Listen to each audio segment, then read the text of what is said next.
ছেলে। মেয়ে। আমি বলছি ছেলে হবে। বলছি মেয়ে। ছেলে হবে আর আমি তাকে ইঞ্জিনিয়ারও বানাবো। মেয়ে হবে আর মেয়েকে ডাক্তার বানাবো। দেখবো। কি বলেছিলাম না মেয়ে হবে? এবার তো আমি ডাক্তারও বানাবো, তাই না? আচ্ছা, এবার তুমি ডাক্তারও বানিও। আমার তো মানুষের মতো মানুষ হলেই হবে।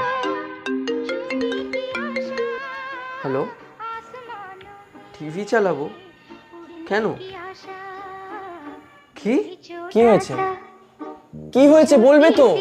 টিভিটা একটু চালাও তো। কেন? আচ্ছা। জুনিয়র চিকিৎসকের দেহে একাধিক আঘাতের চিহ্ন ছিল। হাসপাতাল চত্বর থেকে ক্ষতবিক্ষত দেহ উদ্ধার হয়েছে তাই। আর বিক্ষোভে চেস্ট মেডিসিন বিভাগের চিকিৎসকরা ধর্ষণ করে খুনের অভিযোগ। কি বলেছিলাম না মেয়ে হবে? এবার তো আমি ডাক্তারও বানাবো। আচ্ছা, এবার তুমি ডাক্তার। যাদের কাছে এই ঘটনাগুলো সামান্য একটা ঘটনা হয়ে থেকে যায়, যে কারণে তারা